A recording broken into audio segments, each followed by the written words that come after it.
Yes, don't jinx me. External. No. That's just. I don't know. You wanna like figure it out? Okay. No. So it's normal to have this. Every. Oh, and I thought about it, I'm actually dwelling on it. There's not much I'm gonna do about it. That's true. Okay. We'll figure it out. You really want. Yeah. All right, let us know when we're ready. Yeah, you do.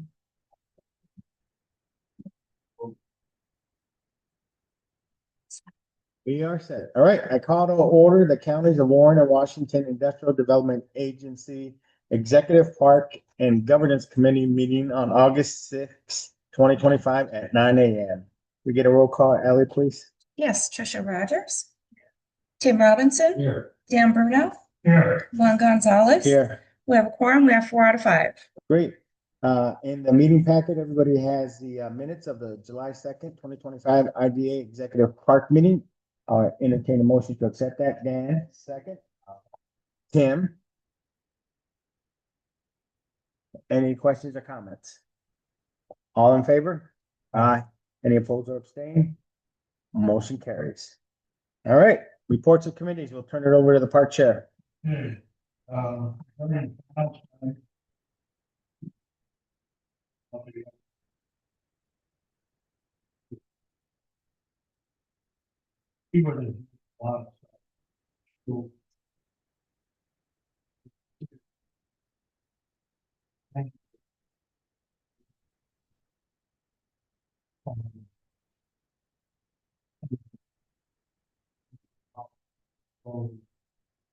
Tomorrow.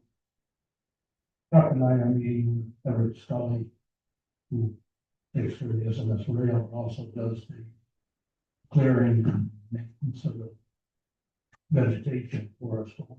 And review that. It looks pretty good. There's some areas of concern.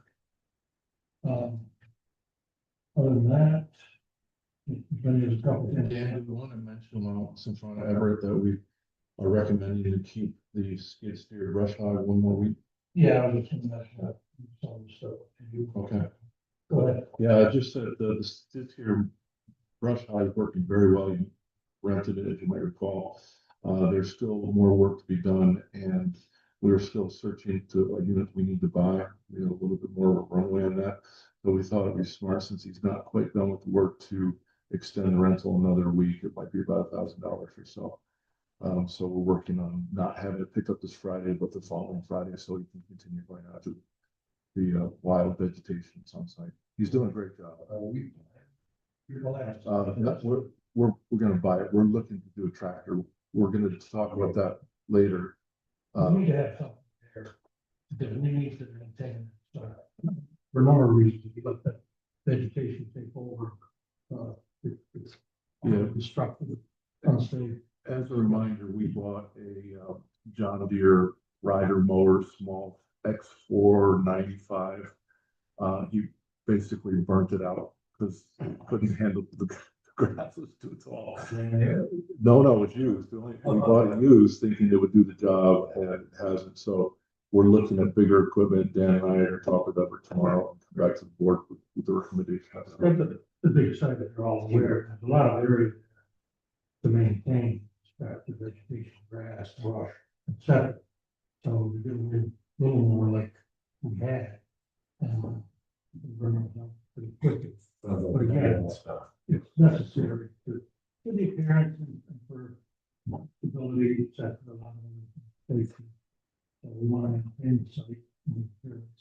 So we need to purchase a more robust, a larger machine, and we'll bring that to the board.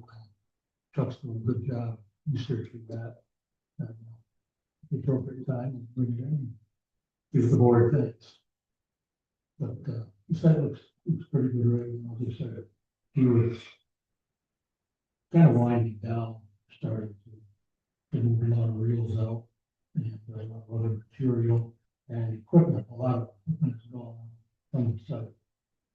So The big reels are. That's the biggest thing I noticed when I passed by is the grills, the number of grills. Can I add off that? Yeah. We have reached out to TDI, CHPE and asked them when they think they'll be off site. We know, of course, the soil storage is now done and no longer lease payments have stopped. As a reminder, they have a 3-year lease through March of 26, so they're obligated through 26, March 26. So we're asking if they'll stay a little longer, because then we'll probably get into a month by month. They said the majority of everything will be offsite by March of 26, but they might have a few things still that they need to keep stored. So we're in process of vetting that out with them, which we don't need for the budget process, which we're going to be starting fairly soon, because we need to know the rental income for next year. So we are in discussions with TDI, CHP about the timing, legalization of the site. We still entertaining inquiries if you will purchase. Yeah, so that's pretty much it for canal side. With respect to the airport industrial park, we're still trying to negotiating with DEC. I'll let Bob jump in here. He and Steve, George with more country. Yeah, ecological services. So, I don't remember exactly the date was we met with the DEC. That our initial attempt was to go in there and explain to them the history of the project, and everything was vetted through the Army Corps of Engineers, and subdivisions were approved with Kingsbury being lead agency, things of that nature. That initial discussion really fell on deaf ears. Right. What we're trying to goal there, excuse me, Yeah, is to get them to relax or whatever, how we want to term that from the 100-foot buffer back.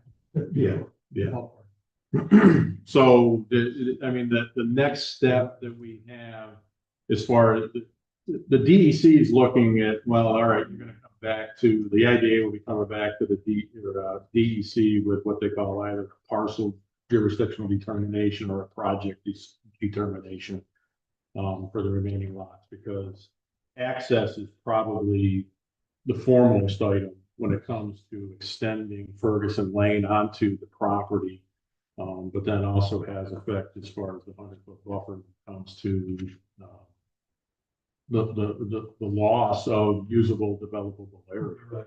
I think it was, we go from about 17, 18 acres down to 12 or 13. 26 to 18 to 12. Okay. So it's really impact the value of the. Right. So, Well, if we don't get access to the 12, it's going to be worthless.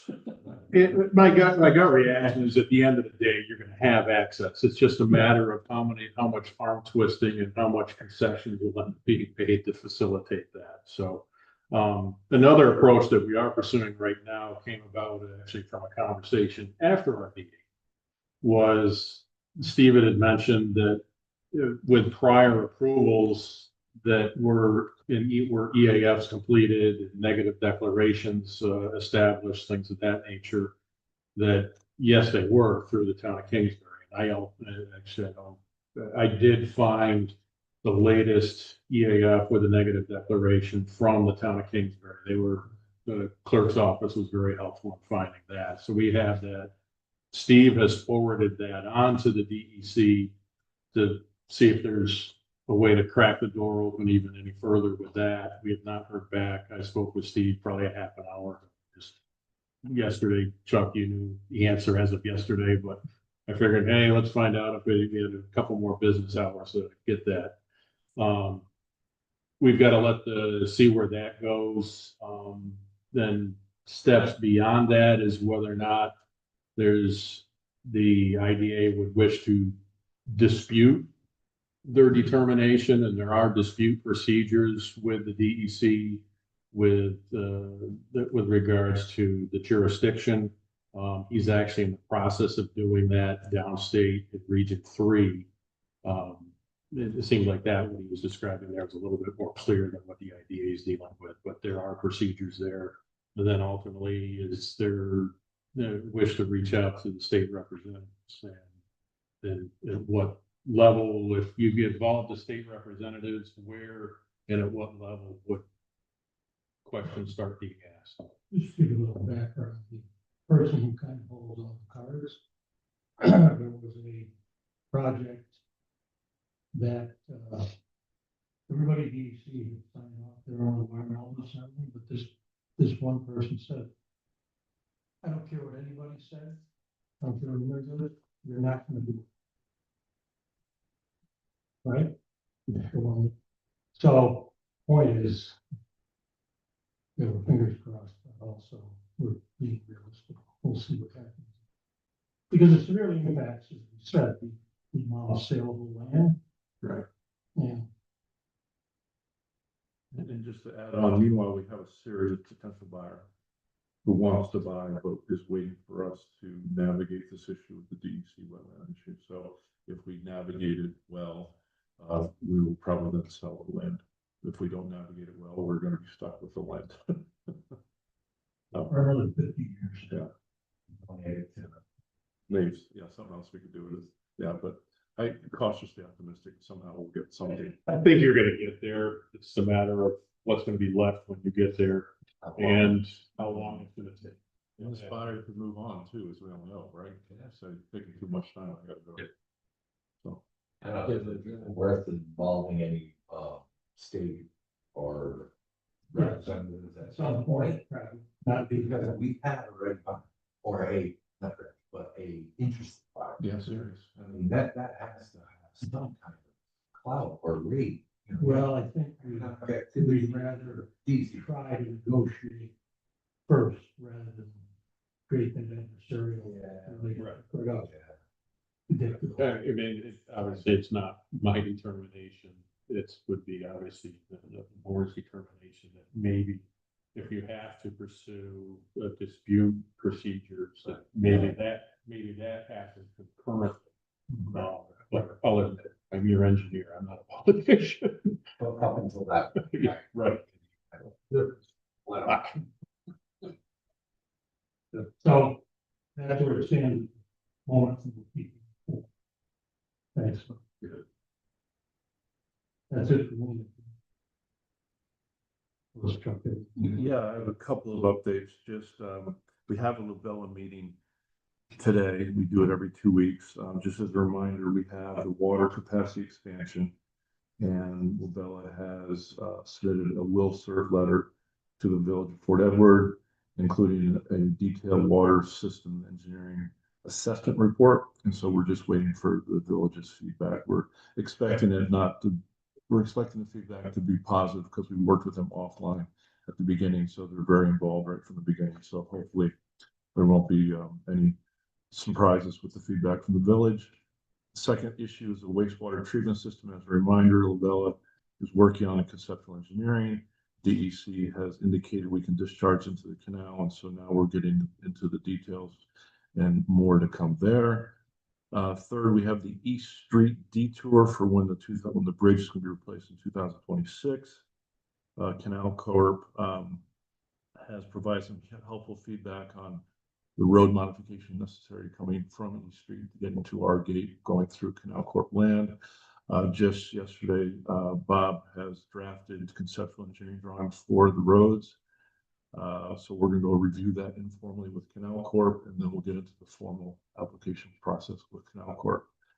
It looks like construction will not be happening this year just because of timing of everything going on. So we'll work on this feverishly during the fall and winter so we can bid contracts in the spring to get the work done. Should not be a long project. It should be a few weeks. So we would want to get the project done in early spring before the bridge replacement. So there'll be a timing issue here. Which you thought. The detour, the road modifications like Canal Corp. Yeah. Because, with respect to the water and wastewater, Labella has produced an alleged anticipated project schedule. Really ridiculous on the face. But they have construction of the wastewater a year and a half. This thing wouldn't be completed until sometime late 2029. Yeah, this is one of the issues we're gonna talk about today. at the meeting. It was way too conservative. High school kid. It was very conservative. And Not the denigrate high school kids, well. they're just being conservative. We're gonna have to Well, push them a little harder. any worse than considered Chuck. They just didn't even think about it. I think they're not even mind to it. We'll have an interesting meeting this afternoon if you guys want to come join us. I was gonna say, if anyone is interested in what that conceptual layout is for East Street access, I got copies here. Yeah, it's a fairly straightforward project. Someone's gonna have to pay for it, and there can probably be a discussion where you have a town court. We need it, but it's on their land. This will not be a cheap, $5,000 project. This will be a project of magnitude. So, and we frankly need to understand the numbers for our budget too, and make our assumptions of, are we gonna pay for it completely? Are we gonna try to split it with town court? I mean, there is now in the engineering design and permitting process, there's the funding issue that will need to be vetted out. So just as a heads up.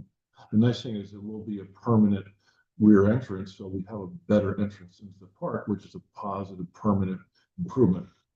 But it's widening the road is just not gonna happen for free. So just heads up that between the design and the cost estimating and then talking with Canal Corp, we'll have more to report up hopefully every month. Yes. It's not costing us anything. Yeah. The county is doing the project for us and the engineering is well underway. They explain they have control and the exact timing when to do the project. They are a little worried about the availability of steel.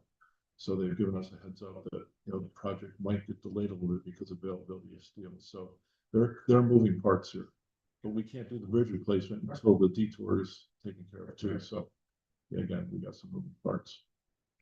And to Dan's point, construction from Lavella's side, it's way too conservative, but that will be starting too, 2026. So yeah, it's gonna be an interesting set of activities. Depending on schedules, this road work to East Street and the bridge might be able to do it in phases where instead of almost a single contractor does East Street first, then puts out the bridge. Yeah, we could team up with the county on that one. Correct. We could have the design, we could get the permit, work with the county.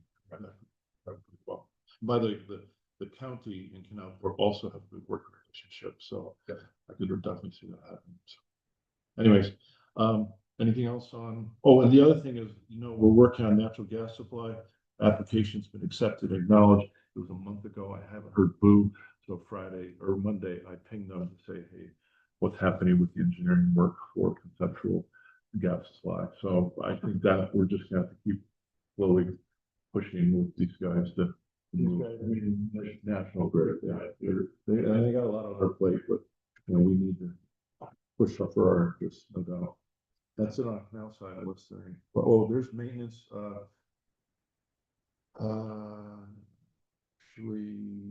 There's really the only other thing to mention, and Dan touched upon it, that we're doing final inspection on soil storage, ending that soil storage operation. They have to remove a few more tankers, and we've got to double check with the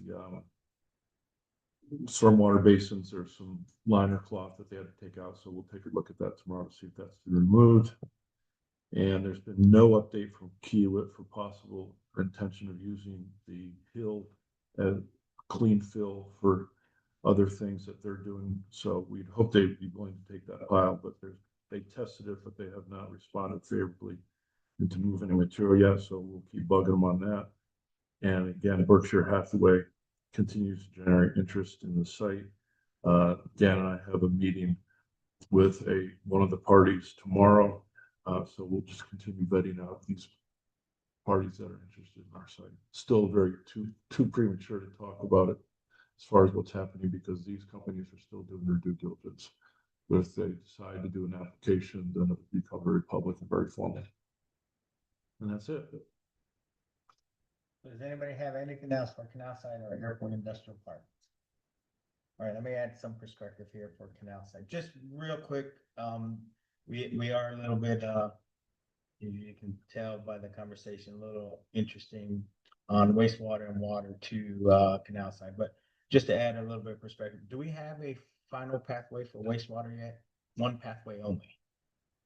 No, we have two paths. So that therein lies the challenge here is we still have not locked in on one path to move forward. And then at that point, we can really hone in on a schedule. So until that is, there's still gonna be a lot of frustration from everybody. So as you can see, do we have one pathway for water yet? Yes, So, and we have formal engagement to the village. so as you can see, them on the schedule, the water section, while still very conservative, is half the pathway from the wastewater. So as we get a one pathway to wastewater, you're gonna see that shrink substantially and as we go forward. So very interesting. 2024, our pathways is very different than what it is now, and hence why the frustration from everybody. But yeah, we do need to push Labella, and once we can get them one pathway on wastewater, we can really push the schedule. If I could add to that, another interesting thing here is potential buyers steps up and says, we're buying. You know exactly what you need, and then we go from first, second year, up to third, fourth year. So that makes it more interesting. It really does, because if they need something different than our pathway, then guess what? It makes sense to change the pathway again. This goes to the wayside again. So lots of interesting topics, appreciate Dan. Dan's got the skill to help us do this, and this is well out of my comfort zone. So thank you so much, Dan, for all your work on this. We appreciate it. We'll keep pushing on Labella, but we just got to get him one pathway. Then we will really see some results. All right. Anybody want one final mulligan on Canal Side Airport Industrial Park? I'll open it the floor. All right, ongoing business, moving on, BHP management sale lots. So this was a topic that we were supposed to get to for the main board meeting, but for those that were there, we had 4 hours of discussion, so we actually pushed it off. We just wanted to look at, if you look at our financials and what's presented at the main board meeting, you see a sale of the land at negative 32,190. What we wanted to ensure that was on our minutes was that the sale of the land was aligned with the appraisal value based on the latest appraisal of that land. So we sold it for the actual appraised value, the current appraised value, which allowed us to meet PAA regulations.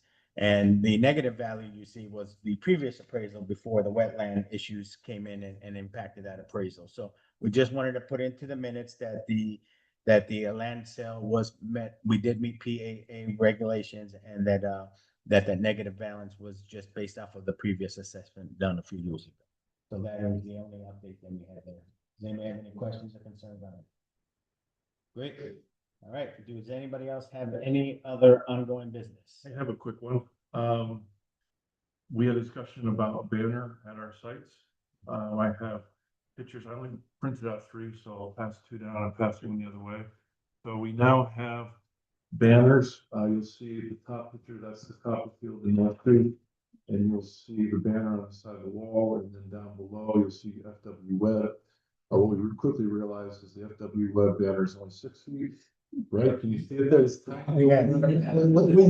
So I got an 8-footer, and there it is right over there. That's the 8-footer. So that 8-footer banner that's down on the couch will be posted at FW Web. The one at FW Web, yeah, it's a 6-footer. So we definitely need a bigger banner. A little bit of a rookie mistake, but there are some sites where 6 feet work. Yeah. That's fine. We actually have a 4-footer too, so we have 4, 6, and 5. Right, 4, 6, and 8. So anyway, so thank you for the idea. I think it's good. Yeah, anyway, so just wanted to update the group that we're out there with them. So that's it. Up for me. Good. All right. Any other ongoing business? All right. Any other new business? Moving on to new business, governance review. So so last week, Ally and I attended the IDA, the quarterly IDA Academy, the summer IDA Academy. And it was a 1-day event over in Ithaca. Had a chance to meet some economic development folks from that side of the state. And really the program started with the electric capacity in New York State, an update on the Power Up program. And then the IDA report findings for New York State Office of Comptroller, and then ABO training. and then housing policies, best practices, and then we had an update and post-session analysis from the New York State Economic Development Council. And at our table, we happened to be sitting with the new head of the ABO, as well as the individual that was conducting the training for the ABO. And when we were talked about committees, which was part of the brief, and we're still waiting for the briefs on these, and once we get the briefs, we'll send them out to the team and provide a better update. But one of the things that they had mentioned was that, we started talking about time that this board commits to this, to the IDA. We have 12 board meetings a year. We've got 12 exec meetings. We've got the biweekly Labella meeting. And then you've got the other committees, audit, finance, governance, and how do we not burn out the team and whatnot? Well, just what they had mentioned was well, why don't you combine the committee meetings? And Ally had mentioned as well that the governance committee used to be part of the exec committee, but then we got so involved with park committee that it actually evolved. So instead of adding more meetings to your calendars, what we're gonna start doing is combining the executive with the governance, with the audit, with the finance to allow us to get that work, which is required by required by law, those committees in. We've got one governance committee required every year. We've got at least 2 audit and finances. So this is just the start of the conversation to let this board know that we will start using the exec committee to bring in the other committees and get that work done. When you look at the governance committee charter, it's there. We're not going to go for it. We're not going to go through it incomplete, but you can see the requirements or the responsibilities of the governance committee. At this time, we have nothing to review, and we will be looking to here in the next month or 2 decide when we're going to have another governance committee meeting to meet those responsibilities, to look at policies, to look at the additional committees that may or may not need to be created. So more to follow, but this was just the initial conversation, and it was very interesting to sit next to the head of the ABO was there, 2 weeks? I think he was just started, so he was just absorbing. And the individual that was given the training is not one of the auditors that go out, but is one that stays inside and was very familiar with WWIDA, was very familiar with some names that pop up with that IDA. It was very interesting conversation. It was. So we're famous. Well, good news is now we've got a contact that we know that if we have an ABO question. And the greatest part was she was very proud that, hey, we were going to respond within 48 hours. And every email that comes in, you might not get your answer in 48, but we're going to respond and you're going to get answers. And so I thought that was very interesting. So And they have the entire time that I've been working with the IDA, the ABO has always been very responsive to any questions or concerns I have. Maybe not the same day, but definitely the next day. I'm confident that they will get back to me with some sort of answer where I can't say that for everybody. So no, I think they're great to work with. Did they ever comment or come back with questions like they had in the past on our financial, our Harris reports? No, but they will. They will. They just haven't gotten to it yet. Yeah. So I guess it changed. Right. And they do change over. She mentioned, I don't know if she mentions they're fully staffed or a little bit, but she had mentioned she's constantly, turning things around in that whole group. So Yeah. Well, didn't she say there are only 12? Yeah. 12 people. Yeah. That's crazy for the amount of work that they have. Yeah. 103. Yeah. Well, it's not just IDAs. Yeah. So just, I don't know how many, but a lot. 103, I believe, the latest number. Lighting.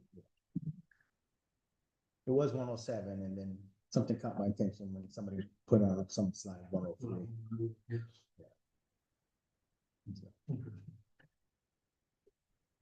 And being the only dual county IDA, we're always famous every time we meet something. It's you guys. How did you do that? Well, in the 70s. All right, so governance review, anybody have anything for that topic? So you'll be, the executive committee will be the governance.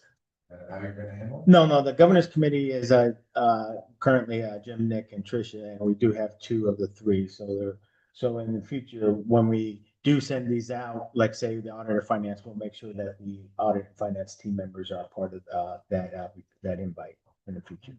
Yes. Well, you've been here the longest, so it's important for you to have that knowledge of being able to say what we've done in the past. Yes. All right. Anything else for governance review? Anything else for new business? Yes, I have one, just a heads up, we have a new application with completeness review. It's the Patton Washington Square project, $10 million project, just like the Broad Street project, it's 100% housing. Glensfall's IDA cannot support them, so the city has sent them our way. And I think Washington Square, the five lots, three buildings coming down. And it's quite an impressive project. The finding statement's already been drafted. We're working on final issues with the completeness review of the application. You will have a draft finding statement for the board meeting. We'll have the application for board consideration of acceptance this month. And then if all goes well, then we'll public hearing in September. And then board approval consideration in September. So very interesting project. There was a big to-do, it was in the paper about two old buildings. We were going by, but they were pulling down. Yeah, Pulling down. but before this, they were all concerned, and I think Patton's architect did a nice job of designing the new structures to replicate to a great degree the architecture of those existing buildings, which, It flows well. Yeah. It flows well. yeah, and it reflects, as we say, those existing buildings. People get, up in arms, oh, you can tear down great buildings, blah, blah, blah. Well, they were really not much.